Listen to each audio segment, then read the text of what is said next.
Hello, everyone. Welcome to today's webinar. We will go ahead and get started here. I'm Sarah Anderson, and I am the Director of Field Services at the Oregon Office of Rural Health.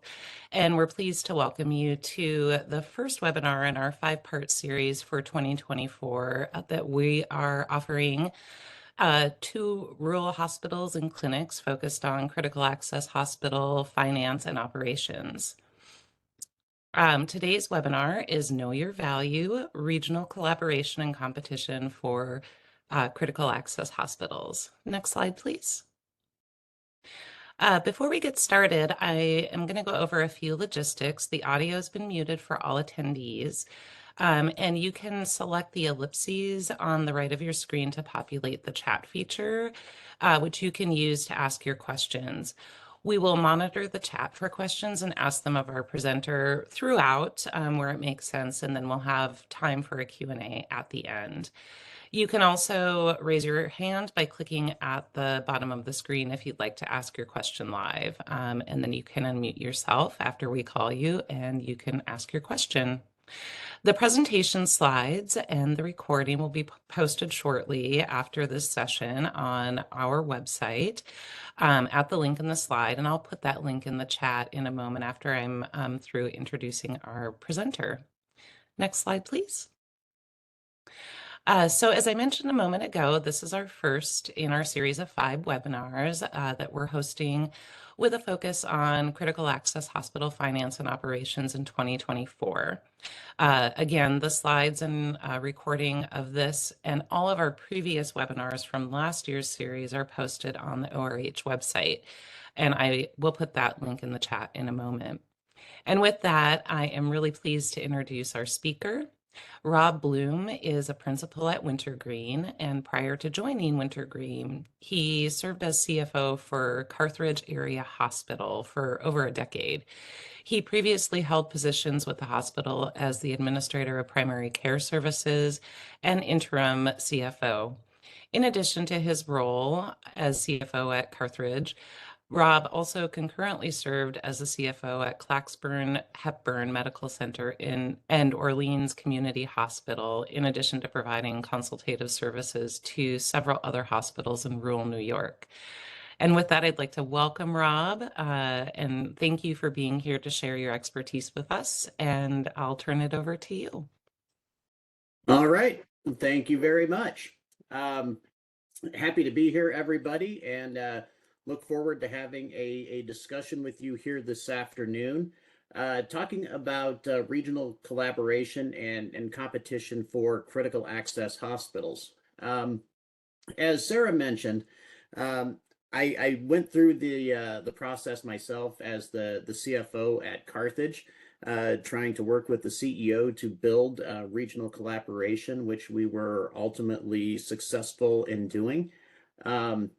And I'm happy to share, some of the things we learned, what worked, what didn't work, and things that we, had to think about along the way.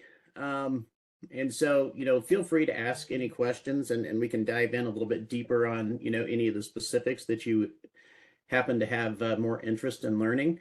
But, I'll start it off with, one of the things that sometimes doesn't get enough attention, particularly in the onset when starting to look for the partner, is really thinking about what we're looking for as the critical access hospital. And so, I like to start off with, let's think about community impact, because at the end of the day, a successful community helps to support a successful hospital.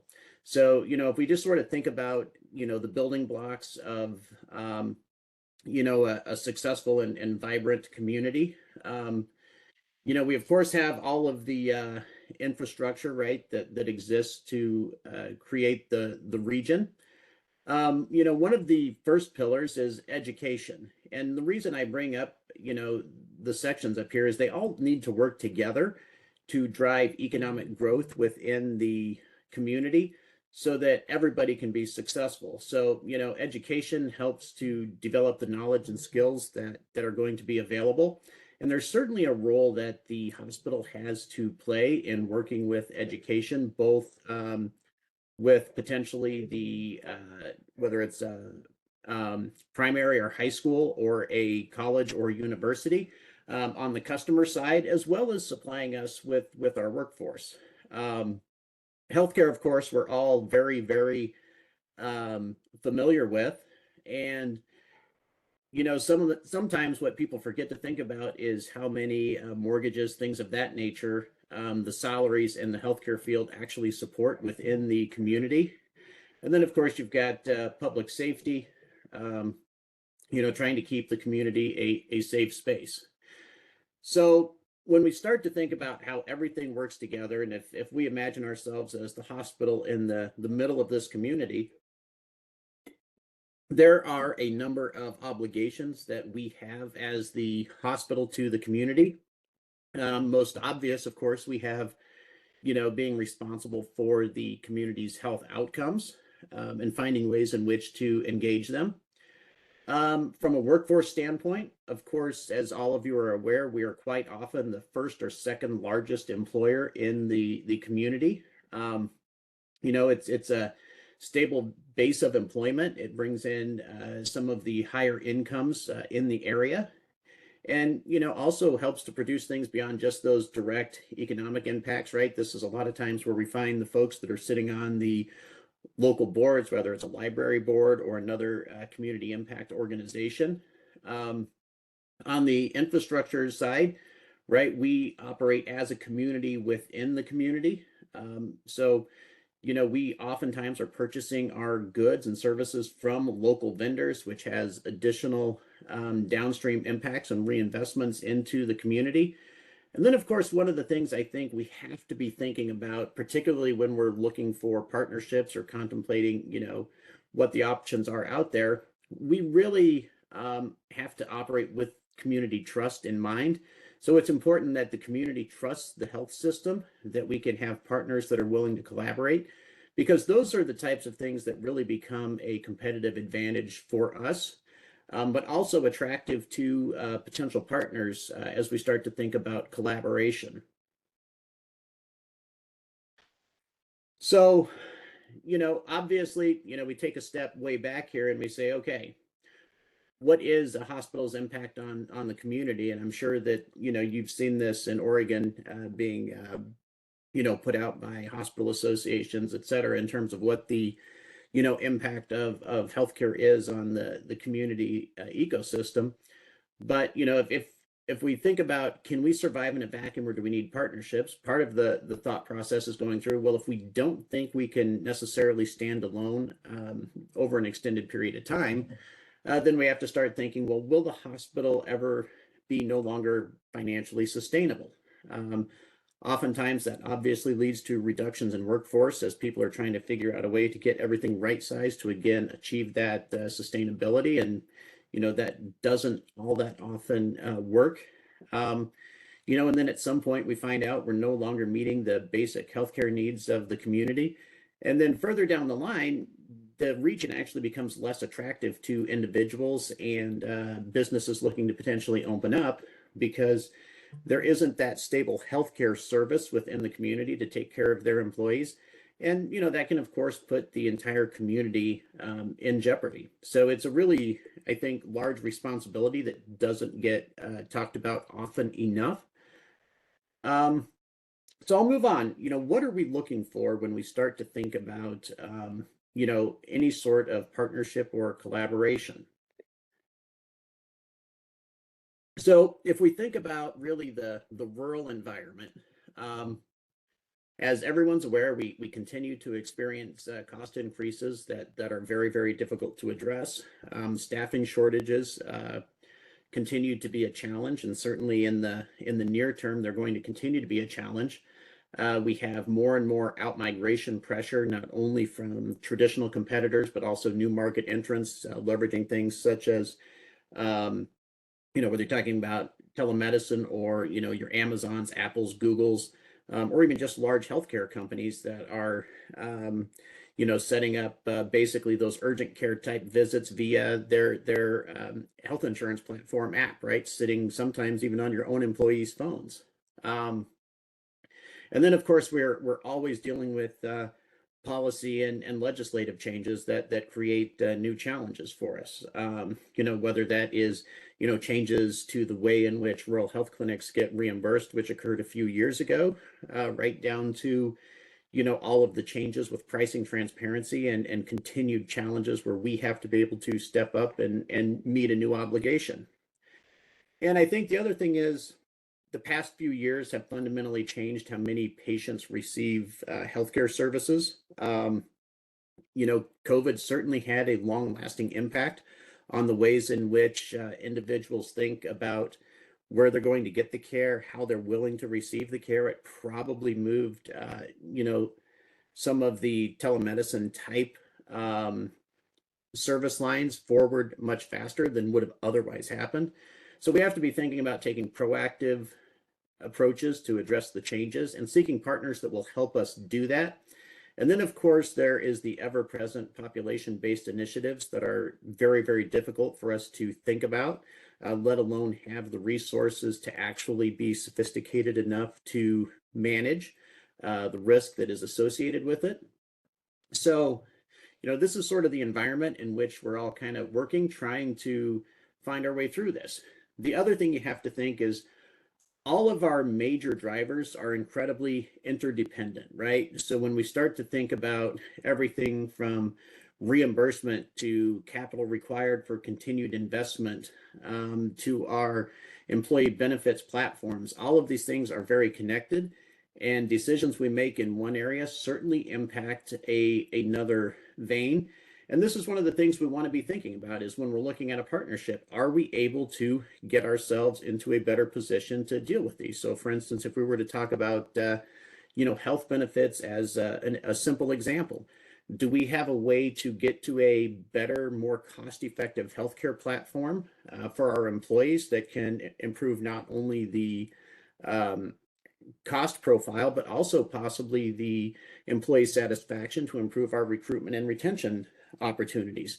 That is one of the things that I was able to achieve in my role as a CFO when we brought that group of hospitals together, was to basically build out a much larger domestic network, which reduced the employees' out-of-pocket exposure, allowed us to reduce the amount, not only just the deductible, but also the amount employees were paying each pay period to have health insurance, and gave them access to local services that, quite frankly, didn't cost us a lot of money to provide because the variable costs of taking care of your own employees are quite low.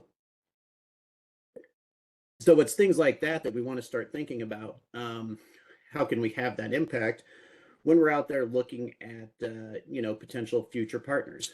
So the other thing we have to have a very, very firm grasp on is what are we bringing to the table? And I think all too often, smaller hospitals, just, not exclusive to critical access, they tend to think they are in, the weaker negotiating position when they start to have those conversations. But that's certainly not always the case, particularly if we're prepared to have those conversations about, what we can actually leverage and bring to another partner, whether they're, our same size or larger. So, if I take a minute here and go back to talking about that, concept of community trust, hopefully that's one of the things that we have with our local community. And that's something that can be very, very attractive to another partner. So, as we mentioned, right, we play a key role in providing healthcare to our community. So if we start to think about, how can that be an advantage for us if we have that strong relationship? We can think about a very simple example. Maybe we have a very good relationship with a large employer. Maybe it's a school, maybe it's a manufacturing facility. But, if we can build that strong relationship where, maybe we've got a direct business to business contract, where we're playing a role as their domestic network, some of those larger partners, or even just partners with other services, can find a new group of employees that might be focused and sent their direction by coming into an arrangement with us. So a simple example from my past. So for instance, We had a great relationship with the school. One of our partner hospitals had a very, very robust and well-regarded cancer program. And because we were part of that school's domestic network, that then pointed any of those members that might need cancer services in the direction of our partner that, previously they would not have gone. And so it was just a difference in that instance of historically they had driven about 60 miles to the south to receive care. In this instance, many of them started changing their path and driving 50 miles to the north to get essentially the same care. So there is a lot of value that can come from, that community relationship.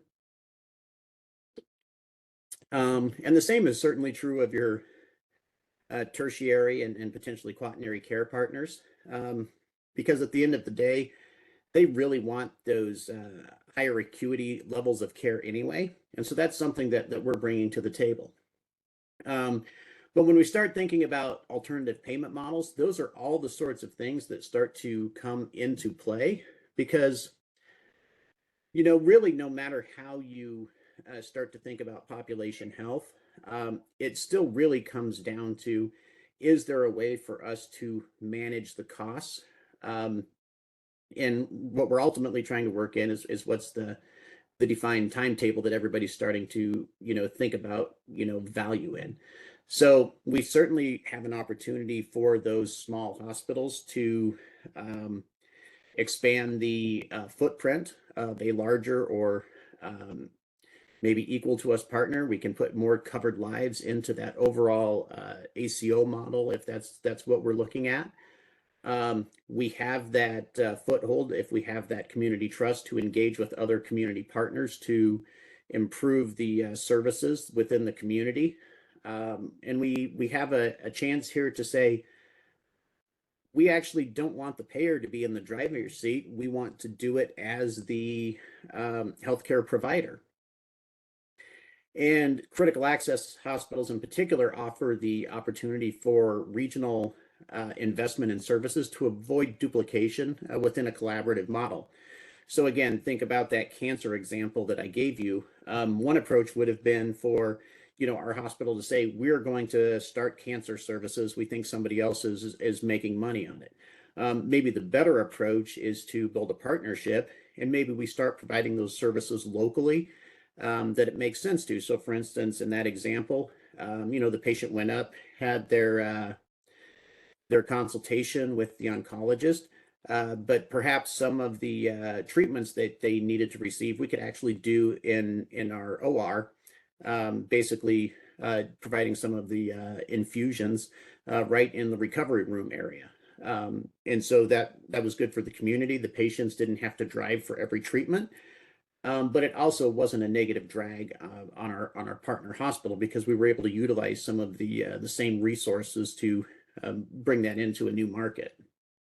The other thing is we enhance the ability of a partner to dilute down overhead costs to reduce the total cost of care, which improves the overall risk position in an alternative payment model. So, that's one of the areas that sometimes we don't think enough about in rural is we have a lot of employees with a lot of skills because they have had to wear a bunch of different hats, and we can buy services back and forth between our partners to reduce the total number of FTEs that we might have to overall employ.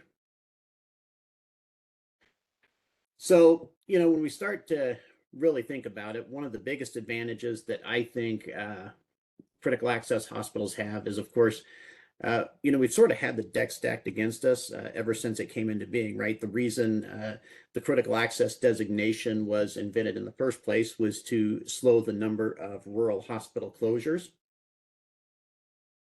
And by definition, we've not had enough volume to support ourselves absent this different payment methodology. But I think we've built a lot of skills and core competencies through years of trial. And that brings a lot of value to a potential partner if we're mindful enough to be able to identify those things that we have built and really market them to our potential partners out there. So, again, the community relationship is something that we probably don't value enough. We've been around Almost everyone in our community knows somebody, is related to somebody that works at our hospital. And that's something we should really be taking advantage of. We almost universally, by definition, have excess capacity, meaning that each additional unit of service we're able to provide is done fairly cheaply. And that's an advantage to our potential partners. Again, as I mentioned, we provide additional patient access. When you start to think in terms of number of covered lives, and we have, very well-rounded employees. And I think that's another place where we can play a role within that system. We can help to build well-rounded employees for our larger partners. So a lot of times, we certainly always know that we might want our nurses or providers to round at the larger hospital just to get more repetition, to maintain competency a little bit better. But there's also a lot of value to that system in being able to send some of their new employees to our hospital to train. And, why is that? Well, number one, we have a little bit of an advantage being a cost-based provider and being able to have them not necessarily work as fast as they might have to in that larger setting, whether it's in the ER or on the med surg floor or one of our clinics. That allows for a little bit more time in developing that person and their skills because we don't have to be in the same amount of rush. We can have a little bit more staff than some of our PPS partners might ever be able to carry.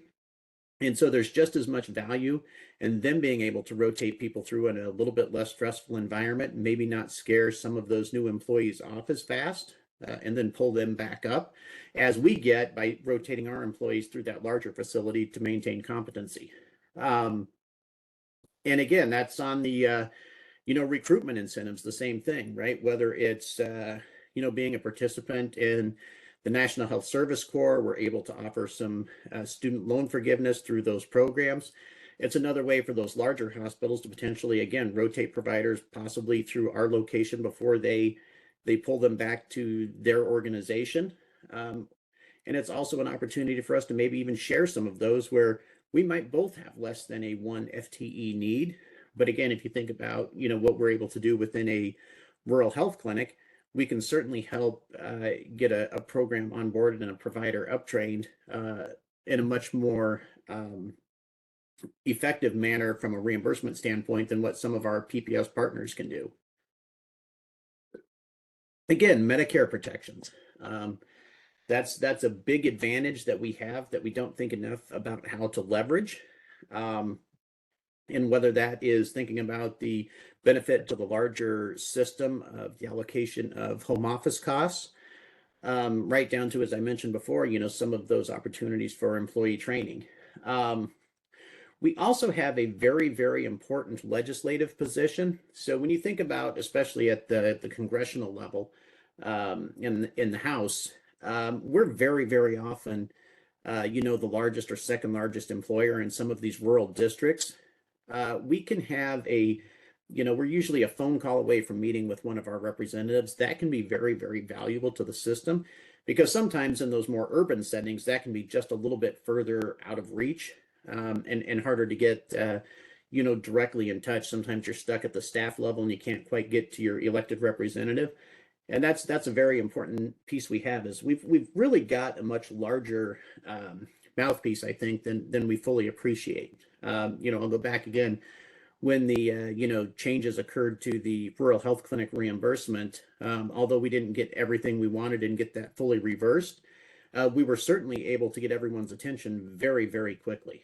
And the last one here I'll highlight is health plan opportunities. And I think about that both as the employer side, where we can leverage some improved health benefits and drive down the cost curve and hopefully give us a recruitment and retention advantage. But we also, by developing these larger domestic networks, we can start to approach those larger employers with that larger hospital. Again, with us maybe focusing on the lower acuity things that we're very well positioned to handle, but they can start to gain some comfort that they're also going to be that next stop for the patient because there's an advantage to that large employer to direct volume to the extent that they have appetite for that.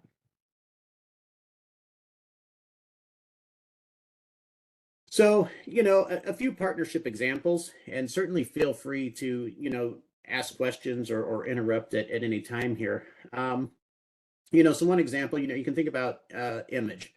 And this kind of goes two directions, but you can use system branding and image to improve the public opinion about the rural provider. And in some cases, you can also do the same thing for the urban provider who might be trying to enter that market.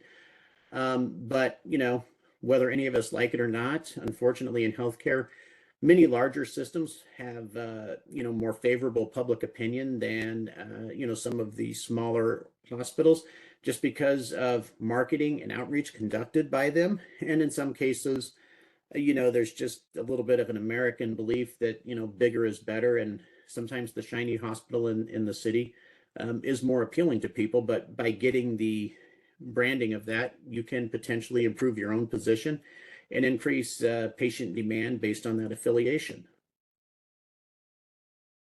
Another example is, thinking along the franchise concept. So, depending on your level of commitment there, you can expand, other brands to the rural community and increase overall reliance on that brand and the population served. So again, where this starts to, work well is when we start to think about, regional deployment of resources and the ways in which that can play into ACO and other population-based outcome. Expansion into rural markets increases the attributable lives to the larger system.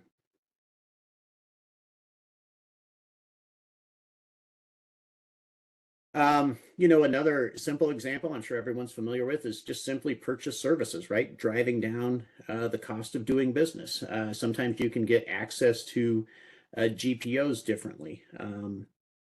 Larger systems can often secure more advantageous pricing due to sheer economies of scale, right? They have a larger lever when they're making a purchase.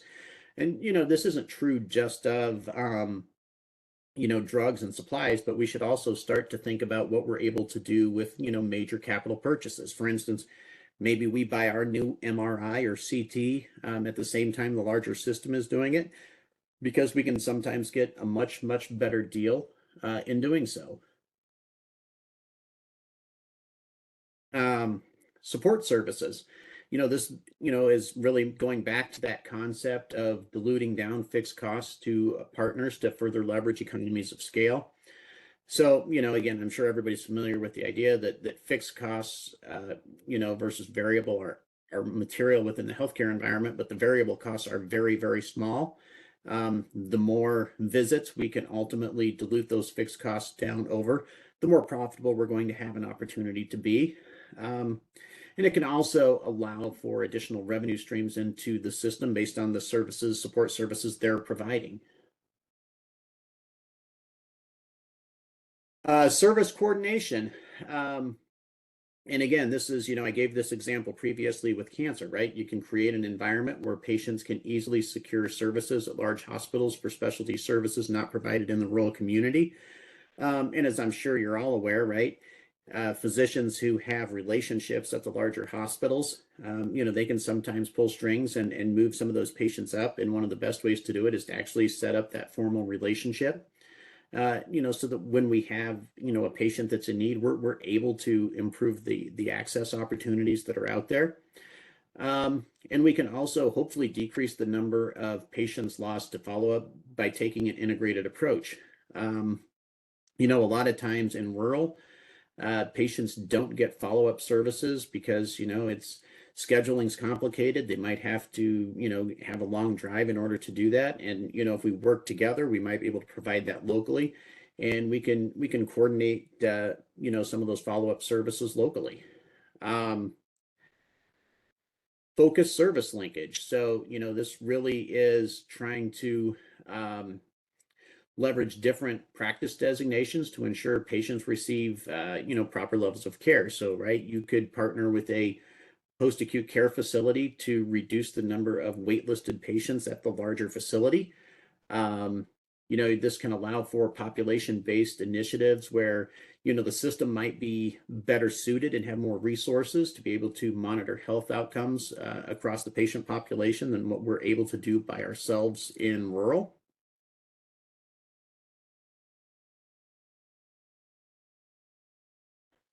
Management support.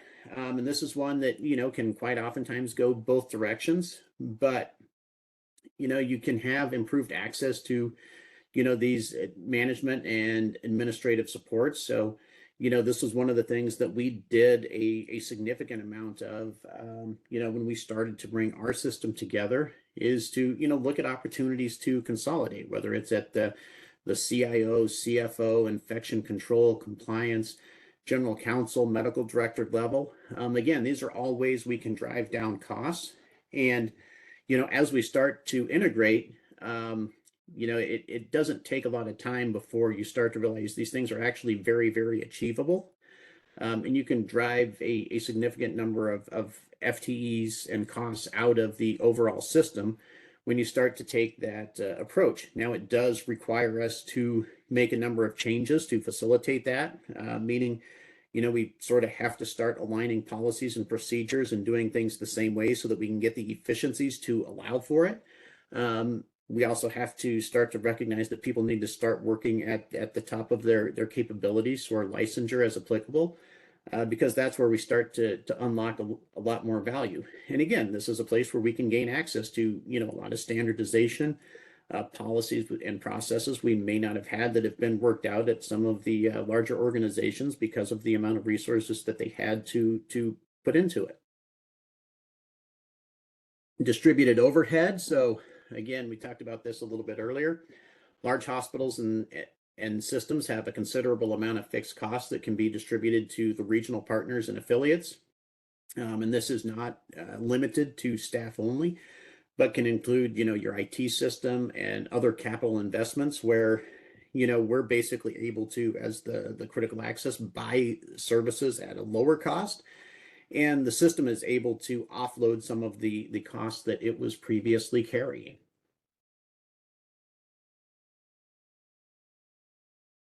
Capital investment. Again, this is, trying to get access to funds for capital initiatives. So again, as cost-based providers, we're very familiar with the ways in which depreciation interacts with the cost report and generates overall revenue, and certainly our attractiveness to potential employees, physicians, and patients, which can help to improve overall volumes and make us overall more efficient. But sometimes as that small hospital, we just don't have the same access to the capital market as we do with a partner. And we can reduce the cost of capital by being able to leverage that scale and position, whether that's driving down the interest rate, getting a better buy, or better terms, right? We might be able to get terms that actually allow us from a cash flow standpoint to better match the debt instrument with the depreciable life so that the cash flows on the loan or capital lease amortization align fairly nicely with the cost report so that we don't run into a cash problem. Regional investment. And this is one where, the conversations can start to get a little bit complicated. But if we take a step back and, don't allow parochial thinking to cloud our judgment, we can actually take a look at, okay, if we forget about just thinking service line by service line, can we improve the total service access to the community and potentially improve the quality at the same time? So again, sometimes people think of this as we're going to do less. I prefer to think of it as how can we gain alignment in order to actually do more. So, oftentimes, right, we'll have a lot of duplication of services, which leads to underutilization of staff and drives up the overall cost of care. This can allow us to develop those centers of excellence. It doesn't mean we don't have access points that stay in the local communities. We don't have ways of bringing new services to the communities because of the efficiencies we've gained and the investments we're able to make. It just means we're starting to approach this more holistically, and have a better plan as we're trying to, set our organization up for success into the future.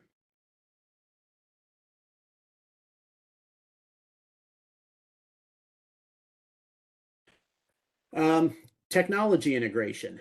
again, we're not talking here just about the electronic medical record, but really all of the things that bolt onto it, right? Whether we're talking about PACS, revenue cycle tools, performance improvement tools.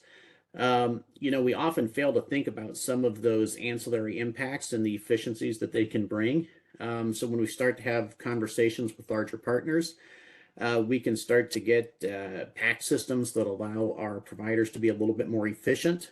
We can reduce the storage costs of that very, very large data set.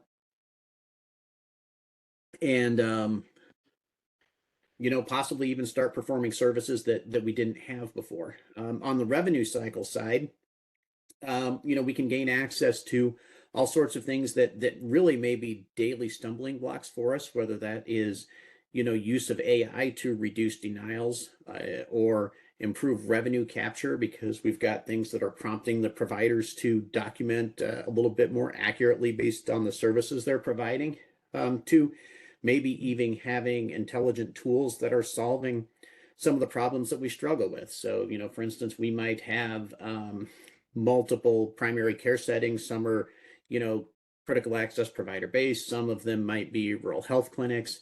That requires our registration clerks, right, to check the insurance classification they're checking, because we might have, two different categories for the same insurance, just so that it'll map to the right claim form. We make a mistake, it goes out the door wrong, we get underpaid, we get denied. We can have AI rules set up that can catch those and help us avoid some of those problems, but we just may not have access to those tools. So, many of those things can be brought to the table, including, right, even simple things like, some of our system maintenance we don't think about for our complicated equipment, whether that's, CT, MRI, biomed, that type of stuff.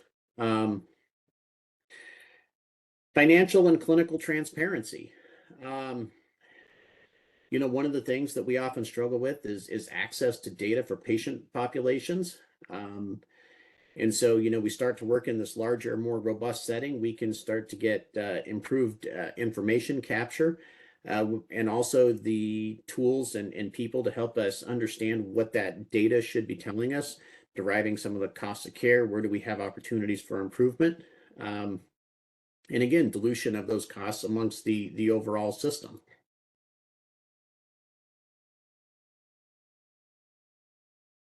Physician integration. So I mentioned this a little bit earlier. Again, this is a great way for us to get access to providers, particularly specialists that might be otherwise unavailable, whether they're coming in a couple of days a week, a couple of days a month, depending on demand.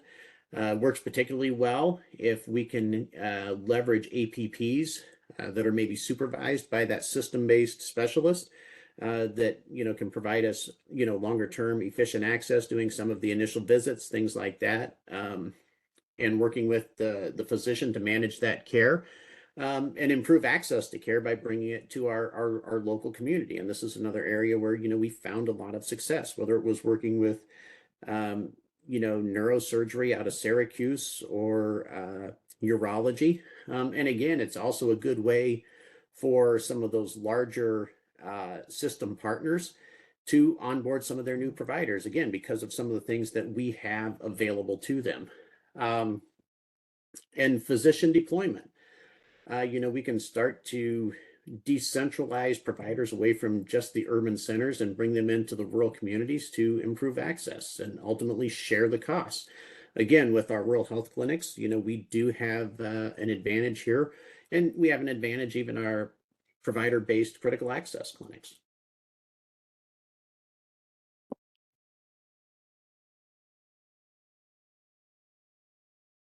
Clinical integration. Again, this is an area where, we have a lot of opportunity to gain access to evidence-based standards that we can implement across our organization. A lot of smaller hospitals have not had the staff to monitor and maintain the systems and processes that you'll see at some of the larger hospitals. And again, this goes back to our ability to rotate staff through the larger hospitals to maintain or increase their clinical competencies. You might be able to create a float pool that you're able to share, so that you can better staff up or down based on the local demand. You start to think about integrated system capacity, right? So you're taking that staffing pool concept and thinking about regional deployment and flexing based on the needs of an entity. We did start to see some of this occurring with COVID. But again, this is an area where as the critical access hospital, we have a reimbursement mechanism that we can leverage to reduce the cost of training to the overall system. All right, so I'll pause there and see if we have any questions or other discussion items here. Thank you so much, Rob.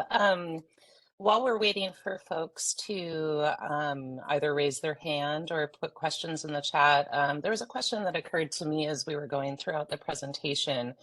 And it refers to population health, but maybe a little bit of a different take on population health. And I'm thinking about examples that you've seen work well within the context of growing partnerships to meet patient needs that include community-based or nonprofit partnerships to meet those patients' social needs. So I'm thinking about, for example, in Oregon, our Medicaid program allows for payment for community health workers.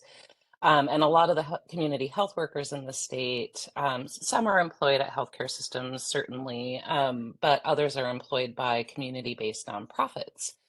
And so one approach to helping pay for those community health workers is creating hub models where that community-based nonprofit works in partnership with a hospital.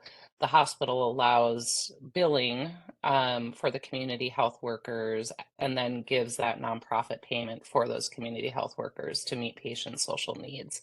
And I'm wondering if you have any other kinds of examples along those lines. Sure. The first one that comes to mind is working with some of your local EMS providers, whether they're volunteer or paid. So one of the challenges in rural is, of course, there's either one of two situations, right? We don't have enough demand, so there's a lot of downtime, which is incredibly expensive, or the EMS has shrunk to the point that we don't have enough response to our 911 calls.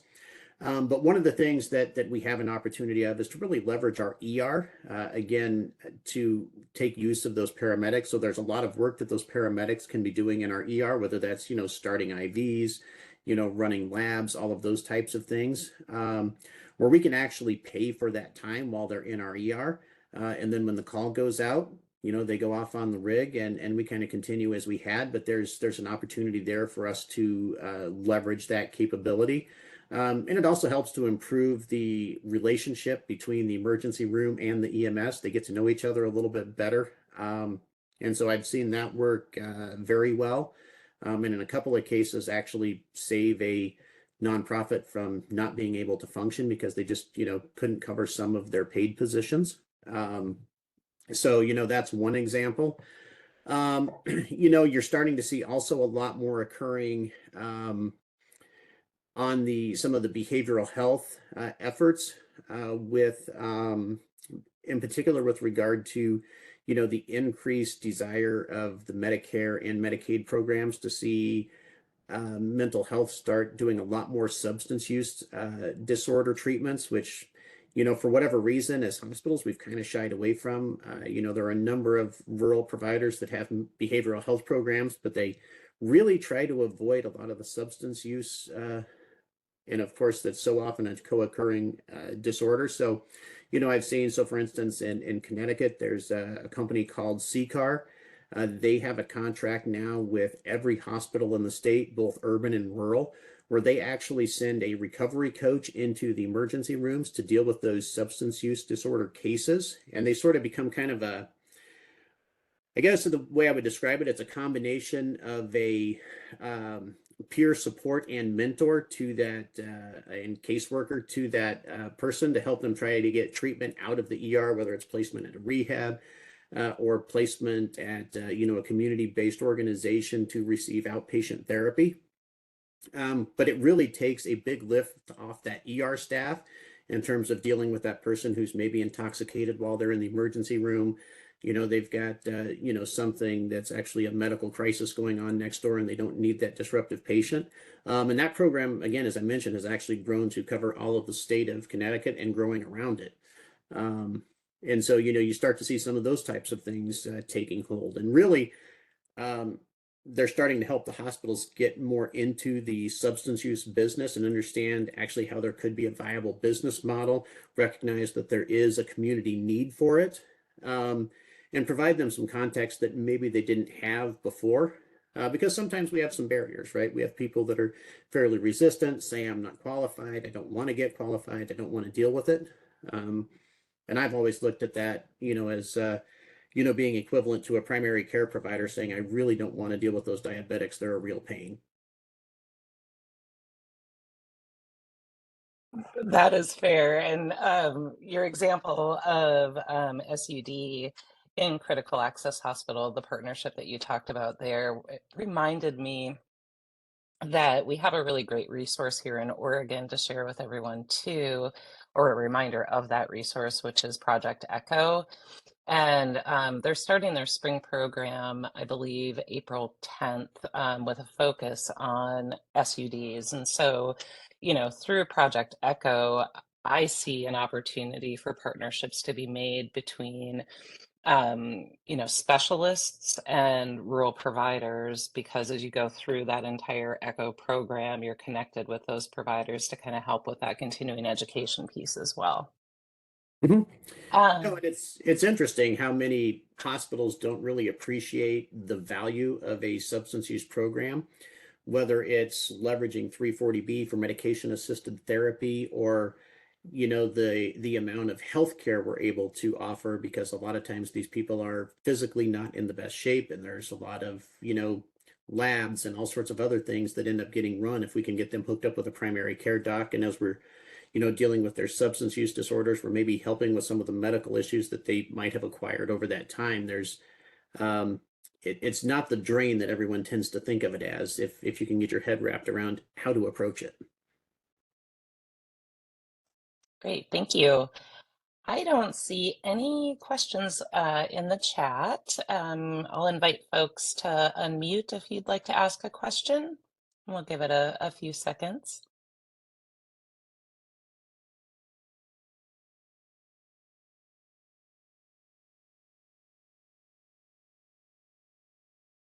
Okay, well, we will go ahead then, since there are no other questions coming in, and wrap up here. Rob, do you mind putting the slides back up with those last few? Not at all. Thank you. Great. So I wanted to take a moment to share some upcoming opportunities with you all beyond what's included in this series. On April 11th, the Office of Rural Health is hosting a community conversations webinar called Guide to the Office of Rural Health, Oregon Office of Rural Health Data Resources for your rural health grants and research. Sorry, that was a mouthful. And our data analyst is going to share our areas of unmet healthcare needs report and the background around that, as well as a lot of other really great population-based data resources that we have that you can utilize as you write grants or do community health needs assessments and that sort of thing. I'll be sending out these slides probably by tomorrow, and the link to register is on those slides. Also, we have our inaugural year, the first year of our Rural Population Health Incubator grants. Applications for those grants are due May 3rd. There are a certain number set aside for critical access hospitals, a certain number set aside for rural health clinics, and then a certain number set aside for other rural health care facilities and community-based organizations. And what we're looking for are innovative strategies to addressing population health specific to your community. The link to the incubator grants is on the slide. And again, I'll send these out by tomorrow. And we're having our first ever annual forum on rural population health and health equity, June 12th through the 13th. Registration is currently open. The event is virtual. It's going to be, the agenda is also available online at the link that I put in the slide, and it's going to be a really fantastic event. And then finally, we have our annual Oregon Rural Health Conference, October 2nd through the 4th in Bend, Oregon. Registration hasn't yet opened. It will in June. And so we'll make sure that you get that information sent out to you. Rob, we did have a question that just came in.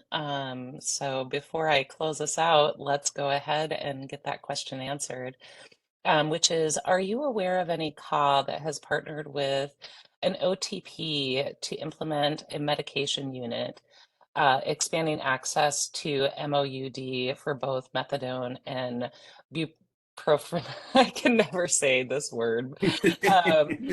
Buprenorphine. Sorry about that.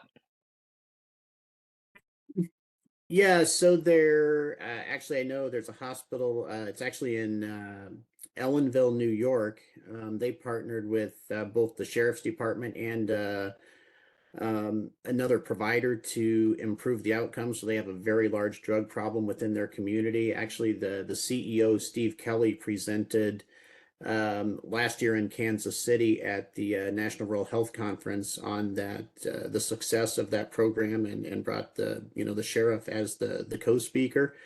And there was a lot of training back and forth, and it was sort of focused around the ER as the point of entry, and making sure that everybody got set up with outpatient treatment on the back end of that. And then